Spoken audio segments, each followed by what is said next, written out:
ஓம் சாந்தி, ஓம் சாந்தி, ஓம் சாந்தி. நாம் தொடர்ச்சியாக பாக்கிய விதாதாவிலிருந்து ஒவ்வொரு ஆதிரத்தினங்களும் சரி, தன்னுடைய அனுபவத்தினை அதாவது பிரம்மா பாபாவுடன், சிவ பாபாவுடன், மம்மாவுடன் ஏற்பட்ட அனுபவத்தை நாம் அழகாக தொடர்ச்சியாக நாம் பார்த்துக் கொண்டு வருகின்றோம். அந்த வகையில நாம் ஏற்கனவே பார்த்தோம். அதாவது அஸ்ஸாம் தீன்சுகியாவினுடைய பிரம்மகுமாரி சத்யாவதி அவர்கள் தன்னுடைய அனுபவத்தினை அதாவது மம்மாவுடன் ஏற்பட்ட அனுபவத்தினை இப்பொழுது நம்மிடம் சுருக்கமாக சொல்லப் போகிறார். பார்க்கலாமா? வாருங்கள். மாதேஸ்வரி வாழ்க்கையினுடைய இறுதி வரை சேவை செய்வதை நான் பார்த்தேன் அப்படின்று சொல்கின்றார் தாதி அவர்கள். ஜூன் 24, 1965ஆம் ஆண்டு காலை 10 மணிக்கு மம்மா அனைவருக்கும் திராட்சை வழங்கிக் கொண்டிருந்தார். இன்று மம்மா தனது சரீரத்தை விட்டுவிடப் போகிறார்கள் என்று யாருக்கும் தெரியவில்லை. அதே போல யாரும் சரி யோசித்திருக்க கூட முடியாது. எப்போ? ஜூன் 24, 1965ஆம் ஆண்டு 10 மணிக்கு. மம்மாவை பார்ப்பவர்களுக்கு மனதில் அவ்வாறு தோன்றக்கூடும் இல்லை. ஆனா ஏற்கனவே உடல் முழுவதும் கேன்சர் பரவி விட்டது அப்படின்று நாம் பார்த்திருக்கின்றோம். இப்படியாக இருக்கக்கூடிய வேளையில மம்மா புன்னகையுடன் சரி அனைவருக்கும் திராட்சை கொடுத்தார்.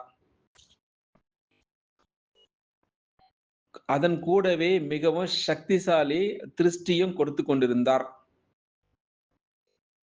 அதாவது தேவி மம்மா அனைவருக்கும் வரதானம் கொடுத்து கொண்டிருந்தார் சைத்தன்யமாக. அப்போ பிரம்மகுமாரி சத்யவதி அவர்கள் மம்மாவிடம் திராட்சையும் சரி திருஷ்டியும் பெற்றேன் அப்படின்ட்டு தன்னுடைய அனுபவத்தினை நம்மிடம் இந்த பாக்கிய விதாதா மூலமாக நாம் பார்த்து கொண்டு வருகிறோம். அந்த திருஷ்டியில் எனக்கு அந்த ஒளியினுடைய அனுபவம் ஏற்பட்டது. நான் மம்மாவை முதல் முறையாக கல்கத்தாவில் தான் சந்தித்திருந்தேன். அந்த சமயம் எனக்கு கிட்டத்தட்ட வயது 27 இருக்கும். மம்மா அவர்கள் முரளி நடத்தி கொண்டிருந்தார். நான் அவருக்கு எதிரில் அமர்ந்திருந்தேன். முரளி சொல்லியபடியே அதே நேரத்தில் நான் மம்மாவுடைய கண்களை பார்த்த பொழுது அவருடைய கண்களிலிருந்து ஒளி வெளிப்பட்டு என் மீது விழுவது போல அனுபவமாயிற்று அப்படின்னு சொல்லிக் கொண்டிருக்கின்றார். மம்மாவிடமிருந்து எனக்கு மிக அதிகமான சக்தி கிடைத்துக் கொண்டிருந்த எனக்கு அந்த உணர்வு ஏற்பட்டது. அதாவது தேவி சக்தியினுடைய மழை பொழிந்து கொண்டிருக்கிற அப்படின்று. யாரெல்லாம் மம்மாவை பார்த்தார்களோ அவர்கள் அனைவரும் ஒவ்வொரு விதத்தில் மம்மாவுடைய அந்த பிரபாவத்தினுடைய அனுபவத்தை பெற்றார்கள். இவர் ஒரு தேவி, அதாவது அவரை சதா பார்த்து கொண்டே இருக்க வேண்டும். அது மட்டுமா அவருடைய அருகாமையில் இருக்க வேண்டும் அப்படின்று எல்லோரும் சிந்திக்க தலைப்பட்டார்கள் அப்படின்று பிரம்மகுமாரி அவர்கள் சத்யவதி தீன்சுகி அஸ்ஸாம் மாநிலத்திலிருந்து சுருக்கமாக மம்மாவுடைய அனுபவத்தை நம்மிடம் இவ்வளவு நேரமாக கிட்டத்தட்ட 4 நிமிடமாக நிறைய சொல்லவில்லை, கொஞ்சம் தான் சொல்லியிருந்தார். அதனால் நாளைக்கு வேறொரு விசேஷமான ஆத்மாவை நாம் பார்க்கலாம். அச்சா. ஓம் சாந்தி, ஓம் சாந்தி, ஓம் சாந்தி. ஓம் சாந்தி, ஓம் சாந்தி, ஓம் சாந்தி. நாம் தொடர்ச்சியாக பாக்கிய விதாதாவிலிருந்து ஒவ்வொரு ஆதிரத்தினங்களும் சரி தன்னுடைய அனுபவத்தினை அதாவது பிரம்மா பாபாவுடன், சிவ பாபாவுடன், மம்மாவுடன் ஏற்பட்ட அனுபவத்தை நாம் அழகாக தொடர்ச்சியாக நாம் பார்த்து கொண்டு வருகின்றோம். அந்த வகையில நாம் ஏற்கனவே பார்த்தோம். அதாவது அஸ்ஸாம் தீன்சுகியாவினுடைய பிரம்மகுமாரி சத்யாவதி அவர்கள் தன்னுடைய அனுபவத்தினை அதாவது மம்மாவுடன் ஏற்பட்ட அனுபவத்தினை இப்பொழுது நம்மிடம் சுருக்கமாக சொல்லப் போகிறார். பார்க்கலாமா? வாருங்கள்.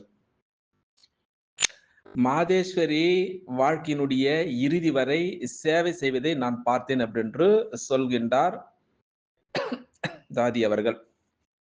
ஜூன் 24, 1965ஆம் ஆண்டு காலை 10 மணிக்கு மம்மா அனைவருக்கும் திராட்சை வழங்கிக் கொண்டிருந்தார். இன்று மம்மா தனது சரீரத்தை விட்டுவிடப் போகிறார்கள் என்று யாருக்கும் தெரியவில்லை. அதே போல யாரும் சரி யோசித்திருக்க கூட முடியாது. எப்போ? ஜூன் 24, 1965ஆம் ஆண்டு 10 மணிக்கு. மம்மாவை பார்ப்பவர்களுக்கு மனதில் அவ்வாறு தோன்றக்கூடும் இல்லை.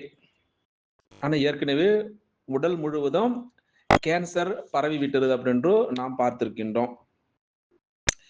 இப்படியாக இருக்கக்கூடிய வேளையில மம்மா புன்னகையுடன் சரி அனைவருக்கும் திராட்சை கொடுத்தார். அதன் கூடவே மிகவும் சக்திசாலி திருஷ்டியும் கொடுத்து கொண்டிருந்தார். அதாவது தேவி மம்மா அனைவருக்கும் வரதானம் கொடுத்து கொண்டிருந்தார் சைத்தன்யமாக.